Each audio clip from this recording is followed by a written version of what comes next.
அரசு ஊழியர்கள் ஆசிரியர்களின் கோரிக்கையை ஏற்று உறுதியளிக்கப்பட்ட ஓய்வூதிய திட்டத்தை அறிவித்தார் முதலமைச்சர் மு.க.ஸ்டாலின். பழைய ஓய்வூதிய திட்டத்தின் பலன்களையும் வழங்கக்கூடிய புதிய திட்டத்தை செயல்படுத்திட ஆணை பிறப்பித்தார்.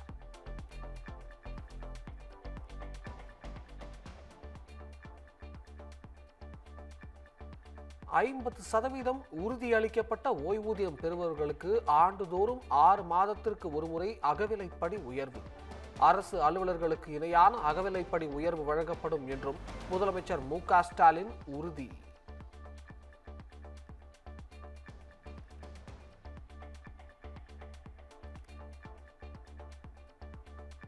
ஓய்வூதியம் பெறுவதற்கான தகுதி பணிக்காலத்தை நிறைவு செய்யாமல் பணி ஓய்வு பெறும் அனைத்து அலுவலர்களுக்கும் குறைந்தபட்ச ஓய்வூதியம்.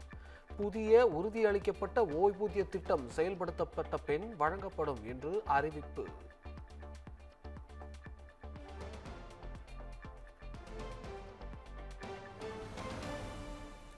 முதலமைச்சரின் ஓய்வூதிய திட்ட அறிவிப்புக்கு அரசு ஊழியர்கள் மற்றும் ஆசிரியர்கள் சங்கம் நன்றி. வரும் நிதியாண்டில் தேர்தல் அறிவிப்புக்கு முன்னதாகவே இது அமலுக்கு வரும் என்று எதிர்பார்க்கப்படுவதாக பேட்டி.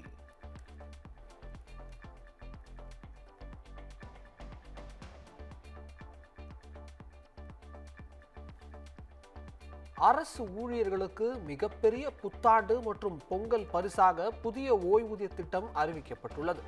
நம்பி வாக்களித்த மக்களுக்கு திமுக அரசு எப்போதுமே உண்மையாக இருக்கும் என்பது மீண்டும் ஒரு முறை செய்து காட்டியிருப்பதாக முதலமைச்சர் எக்ஸ் தளத்தில் பதிவு.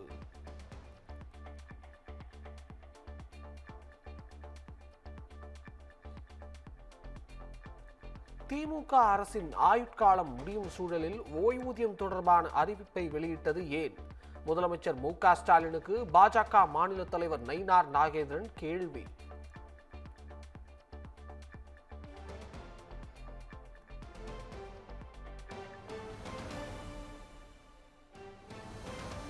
தமிழ்நாடு உறுதியளிக்கப்பட்ட ஓய்வூதிய திட்டத்திற்கு பாமக நிறுவனர் ராமதாஸ் வரவேற்பு.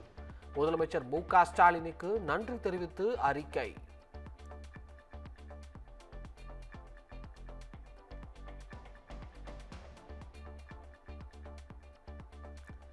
முதலமைச்சர் அறிவித்த அரசு ஊழியர்களுக்கான ஓய்வூதிய திட்டம் ஒரு ஏமாற்று வேலை.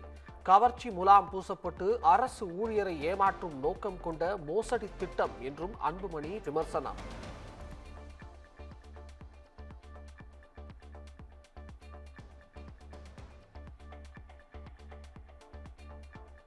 அரசு ஊழியர்களின் அடிவயிற்றில் பால் வார்த்துள்ளார் முதலமைச்சர் மு.க.ஸ்டாலின். விடுதலை சிறுத்தைகள் தலைவர் திருமாவளவன் நன்றி தெரிவித்து எக்ஸ் தளத்தில் பதிவு.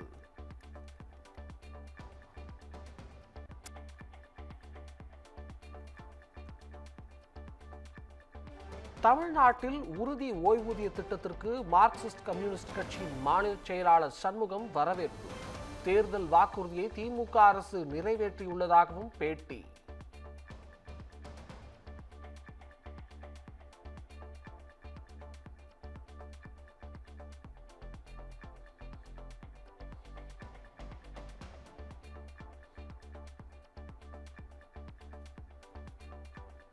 இலங்கை கடற்படையால் கைது செய்யப்பட்ட தமிழக மீனவர்களை மீட்க உடனடியாக நடவடிக்கை எடுக்க வேண்டும்.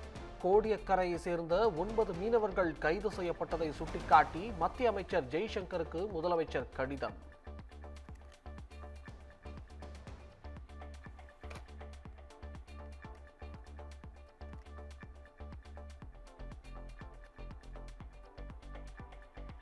வருகிற 9ஆம் தேதி முதல் விருப்ப மனு அளித்தவர்களிடம் நேர்காணல் நடத்தப்படும்.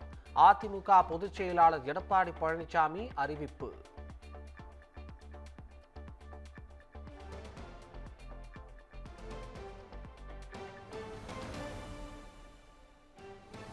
அதிமுக தேர்தல் அறிக்கை தயாரிப்பு குழு வருகிற 7ஆம் தேதி முதல் தமிழகம் முழுவதும் சுற்றுப்பயணம்.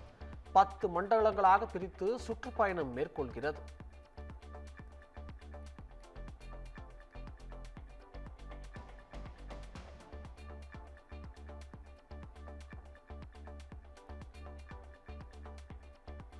திமுக தேர்தல் அறிக்கைக்கான கருத்து கேட்க புதிய செயலி அறிமுகம்.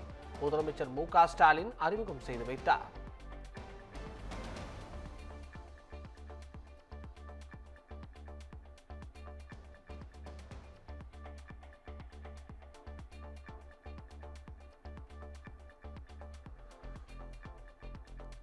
எந்த கட்சியாவது ஆட்சி அதிகாரத்தில் பங்கு வேண்டாம் என கூறுமா? ஆட்சி அதிகாரத்தில் பங்கு குறித்த கேள்விக்கு காங்கிரஸ் மேலிட பொறுப்பாளர் கிரீஷ் ஜோடங்கர் பதில்.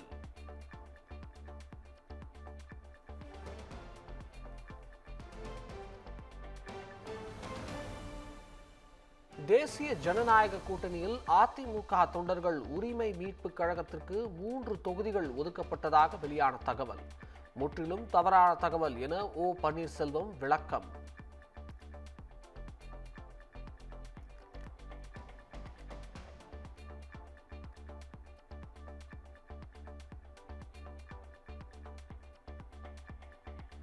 வீரமங்கை வேலு நாச்சியார் பிறந்த நாள். பனையூர் தாவேகா அலுவலகத்தில் உள்ள அவரது சிலைக்கு மரியாதை செலுத்திய விஜய்.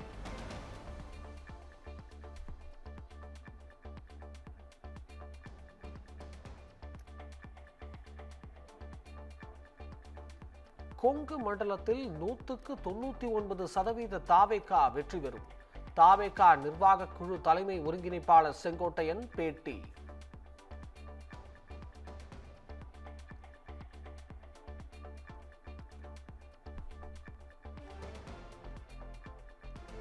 தமிழ் தேசியத்திற்கு திராவிடம் எதிரானது என கற்பித்தவர் திருமாவளவன் தான். நாம் தமிழர் கட்சியின் தலைமை ஒருங்கிணைப்பாளர் சீமான் பேட்டி.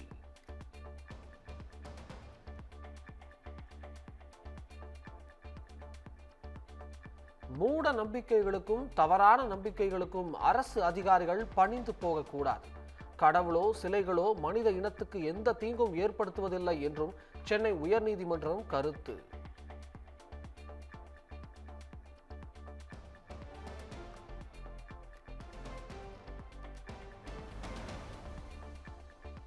புதுச்சேரியில் பொங்கல் பரிசு தொகுப்பு வழங்கும் விழா கடைசி நேரத்தில் ரத்தானதால் பொதுமக்கள் அவதி.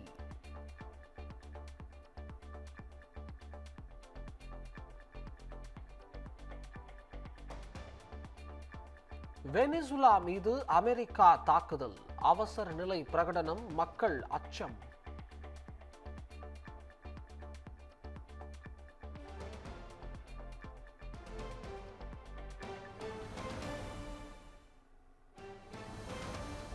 வெனிசுலா அதிபர் நிக்கோலஸ் மதுரோவை சிறைப்பிடித்ததாக அமெரிக்க அதிபர் ட்ரம்ப் அறிவிப்பு. மதுரோ மற்றும் அவரது மனைவியையும் அமெரிக்க படைகள் கைது செய்து நாடு கடத்தியதாகவும் விளக்கம்.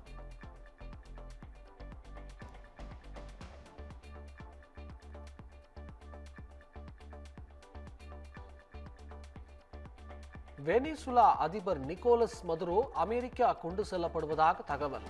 அமெரிக்காவில் குற்ற வழக்குகளை நிக்கோலஸ் மதுரோ எதிர்கொள்ள உள்ளதாக கூறப்படுகிறது.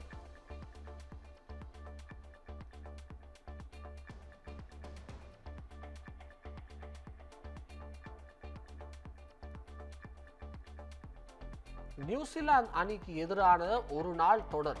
கில் தலைமையிலான 15 பேர் கொண்ட இந்திய அணி அறிவிப்பு.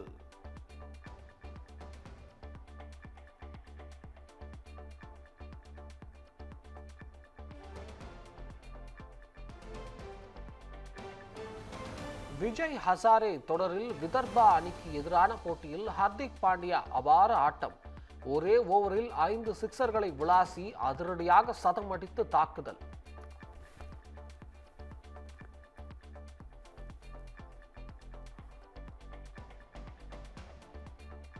சென்னையில் ஒரே நாளில் விலை குறைந்து ஏறிய தங்கம் விலை. காலையில் சவரனுக்கு 480 ரூபாய் குறைந்த நிலையில் மாலையில் 640 ரூபாய் உயர்ந்து 1,800,000 ரூபாய்க்கு விற்பனை.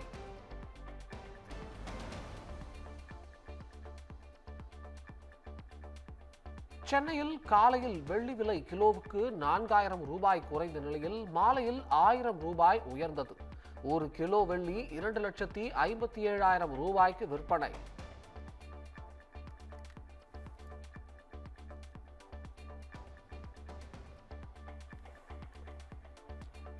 விஜய் நடித்துள்ள ஜனநாயகன் படத்தின் ட்ரெய்லர் இன்னும் சற்று நேரத்தில் வெளியாகிறது. கடைசி படம் என்பதால் மிகுந்த எதிர்பார்ப்பில் இருக்கும் விஜய் ரசிகர்கள்